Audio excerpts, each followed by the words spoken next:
Shalom Bapak dosen dan teman-teman, perkenalkan nama saya Krisostomus Martindalu dengan NIM 25320067 dari Prodi PJKR kelas D. Baik, di sini saya akan menjelaskan sedikit mengenai analisis pengambilan keputusan proaktif dalam pembelajaran untuk meningkatkan kompetensi dalam menyusun lesson plan berbasis understanding by design atau yang biasa disebut UBD. Pendahuluan.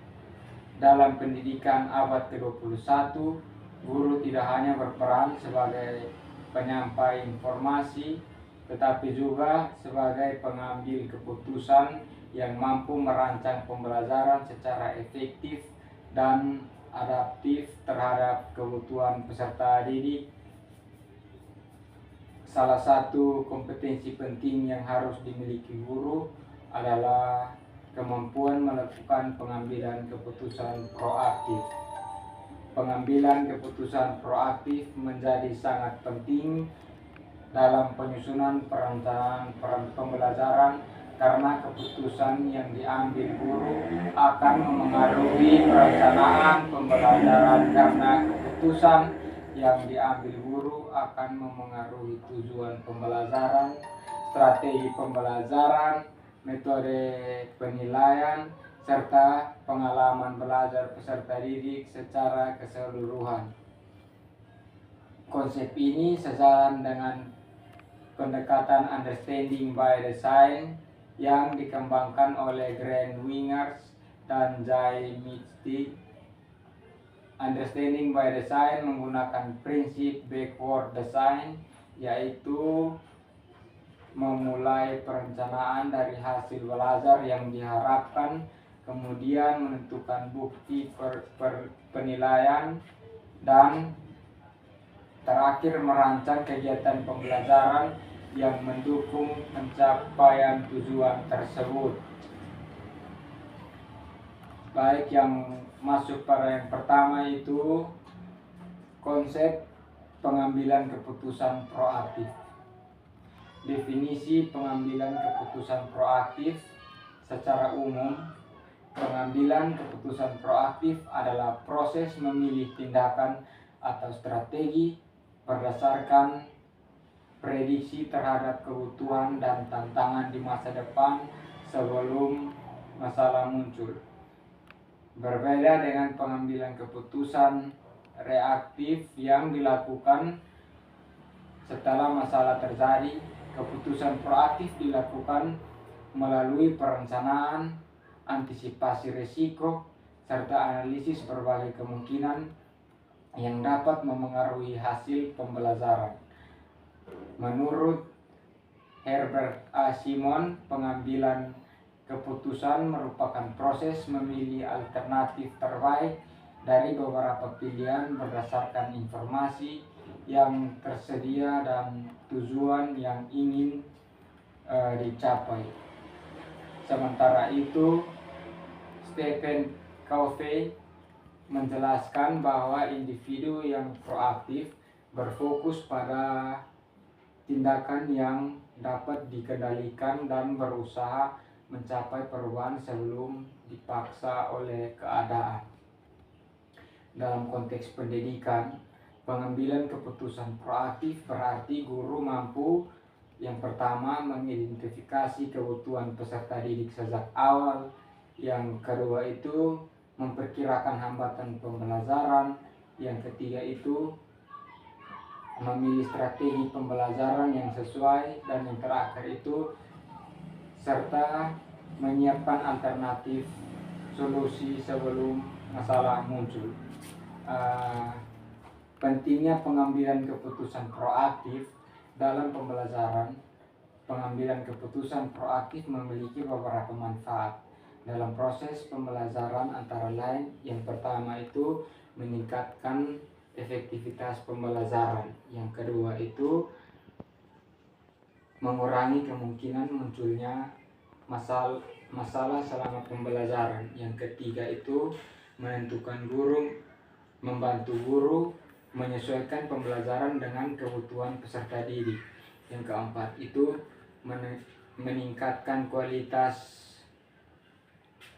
kualitas penilaian. Yang kelima itu mendukung terciptanya pembelajaran yang berpusat pada peserta diri. Penelitian menunjukkan bahwa guru yang menunjukkan pendekatan proaktif cenderung memiliki kemampuan manajemen kelas dan kualitas pembelajaran yang lebih baik dibandingkan guru yang hanya merespon masalah setelah masalah tersebut muncul. Masuk pada bagian yang kedua, yaitu indikator pengambilan keputusan proaktif. Berdasarkan teori pengambilan keputusan, kepemimpinan pendidikan dan penelitian mengenai pembelajaran efektif, terdapat beberapa indikator utama pengambilan keputusan proaktif. Yang pertama itu kemampuan mengidentifikasi tujuan secara jelas. Guru mampu menentukan tujuan pembelajaran dan kompetensi yang ingin dicapai sebelum memilih metode pembelajaran. Indikatornya yang pertama itu menentukan capaian pembelajaran, yang kedua itu menetapkan indikator keberhasilan, yang ketiga itu menyelaraskan tujuan dengan kebutuhan peserta didik. Yang kedua itu kemampuan mengantisipasi permasalahan. Guru mampu memperkirakan hambatan yang mungkin terjadi selama pembelajaran. Contohnya rendahnya motivasi belajar. Yang kedua yang berikut itu keterbatasan waktu. Yang berikut itu perbedaan kemampuan peserta didik. Yang berikut itu keterbatasan sarana dan prasarana. Guru kemudian menyiapkan solusi sebelum masalah tersebut terjadi. Yang ketiga itu kemampuan menggunakan data dan bukti. Keputusan yang diambil didasarkan pada data, informasi, bukan hanya institusi. Contohnya hasil asesmen diagnostik. Yang berikut itu hasil evaluasi pembelajaran sebelumnya. Yang berikut itu karakteristik peserta didik. Yang berikut itu hasil penelitian pendidikan. Ya, yang keempat itu kemampuan mempertimbangkan alternatif. Guru mempertimbangkan beberapa strategi pembelajaran sebelum menentukan pilihan terbaik. Misalnya memilih antara diskusi kelompok, proyek, atau pembelajaran berbasis masalah. Yang kedua itu menentukan jenis penilaian yang paling sesuai dengan tujuan pembelajaran. Yang kelima itu kemampuan melakukan evaluasi dan perbaikian. Guru melakukan refleksi terhadap keputusan yang telah diambil dan melakukan revisi apabila diperlukan. Indikatornya yang pertama itu melakukan evaluasi pembelajaran. Yang kedua itu menganalisis hasil belajar peserta didik. Yang ketiga itu memperbaiki lesson plan untuk pembelajaran berikutnya. Masuk pada tabel indikator pengambilan keputusan proaktif. Indikator yang pertama itu menentukan tujuan. Bentuk perilakunya itu menetapkan capaian pembelajaran secara jelas. Indikator yang kedua itu mengantisipasi masalah. Bentuk penilaiannya itu menyampaikan strategi alternatif. Yang ketiga itu menggunakan data. Itu bentuk alternatifnya menggunakan hasil asesmen sebagai dasar keputusan. Yang indikator yang kelima itu mempertimbangkan alternatif. Bentuk asesmennya membandingkan beberapa model pembelajaran. Yang terakhir itu evaluasi dan revisi. Bentuk pengelompokannya adalah memperbaiki pembelajaran berdasarkan refleksi. Baik masuk pada tahap yang ketiga itu adalah operasionalisasi pengambilan keputusan proaktif dalam lesson plan berbasis understanding by design.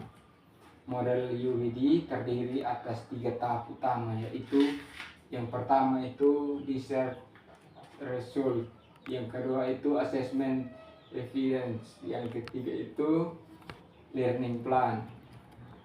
Pengambilan keputusan proaktif dapat diterapkan pada setiap tahap tersebut. Tahap yang pertama itu adalah tahap desain result, tahap research result. Pada tahap ini guru menentukan hasil belajar yang diharapkan. Keputusan proaktif yang dilakukan guru antara lain, yang pertama itu menganalisis kebutuhan peserta didik, yang kedua itu menentukan kompetensi yang relevan, yang ketiga itu memilih tujuan pembelajaran yang realistis dan terukur, yang keempat itu menyesuaikan tujuan dengan kurikulum dan karakteristik peserta didik. Contohnya, apabila hasil asesmen diagnostik menunjukkan kemampuan awal peserta didik masih rendah, guru dapat menyederhanakan tujuan pembelajaran atau menambahkan materi penguatan. Tahap yang kedua itu tahap B, tahap asesmen event. Pada tahap ini guru menentukan bukti pencapaian tujuan pembelajaran. Keputusan proaktif yang dapat dilakukan antara lain, yang pertama itu memilih penilaian autentik, yang kedua itu menyusun rubrik penilaian sejak awal, yang ketiga itu menyiapkan penilaian formatif dan sumatif, yang keempat itu menentukan kriteria keberhasilan yang jelas. Contohnya, jika tujuan pembelajaran menekankan keterampilan berpikir kritis, maka guru dapat memilih studi khusus atau proyek sebagai bentuk penilaian dibandingkan hanya menggunakan tes pilihan ganda. Baik, masuk pada tahap yang berikut, tahap C, itu tahap learning plan. Pada tahap ini guru menyusun kegiatan pembelajaran menggunakan kerangka Pareto. Yang pertama itu W atau where and what, itu menjelaskan tujuan pembelajaran dan indikator keberhasilan sejak awal. H atau who, guru menyiapkan aktivitas yang menarik perhatian peserta didik seperti video atau studi kasus. E itu guru memilih pengalaman belajar yang sesuai seperti diskusi, eksperimen atau proyek. R, rating and revisi. Guru menyediakan kesempatan bagi peserta didik untuk memperbaiki hasil kerjanya. E, evaluasi. Guru menggunakan refleksi dan penilaian diri untuk membantu peserta didik memonitor perkembangan belajarnya. T, Tailor. Guru menyelesaikan pembelajaran berdasarkan kebutuhan dan kemampuan peserta didik. Dan O, organisasi. Guru menyesuaikan kegiatan pembelajaran secara sistematis agar tujuan pembelajaran dapat tercapai secara efektif. Itu contoh implementasi dalam proyek based learning. Misalnya, guru akan menerapkan pembelajaran berbasis proyek mengenai pengelolaan limbah lingkungan. Keputusan proaktif yang dapat dilakukan guru antara lain, yang pertama itu menentukan tujuan pembelajaran sejak awal, yang kedua itu mengidentifikasi sumber daya yang diperlukan, yang ketiga itu memperkirakan hambatan selama pelaksanaan proyek, yang keempat itu menyusun jadwal kegiatan, yang kelima itu menyiapkan rubrik penilaian sebelum proyek dimulai, yang terakhir itu menyiapkan alternatif kegiatan apabila terjadi kendala. Melalui langkah tersebut, proses pembelajaran menjadi lebih terasa dan efektif. Jadi kesimpulannya, pengambilan keputusan proaktif merupakan kemampuan untuk menentukan tindakan berdasarkan analisis kebutuhan, prediksi tantangan, dan pertimbangan berbagai alternatif sebelum masalah terjadi. Indikator pengambilan keputusan proaktif meliputi yang pertama itu kemampuan menentukan tujuan, yang kedua itu kemampuan mengadaptasi masalah, yang ketiga itu kemampuan menggunakan data sebagai dasar keputusan, yang keempat itu kemampuan mempertimbangkan berbagai alternatif, yang kelima itu kemampuan melakukan evaluasi dan perbaikian. Dalam lesson plan berbasis understanding by design, pengambilan keputusan proaktif dapat diterapkan pada tahap penentuan tujuan pembelajaran, penyusunan penilaian, dan perencanaan pengalaman belajar. Dengan demikian, pengambilan keputusan proaktif dapat meningkatkan kualitas perencanaan pembelajaran sekaligus membantu guru menciptakan pembelajaran yang lebih efektif, adaptif, dan berpusat pada peserta didik. 3. Sekian hasil presentasi dari saya. Apabila ada kesalahan, mohon bimbingan dari Bapak dosen dan teman-teman supaya kedepannya jauh lebih baik.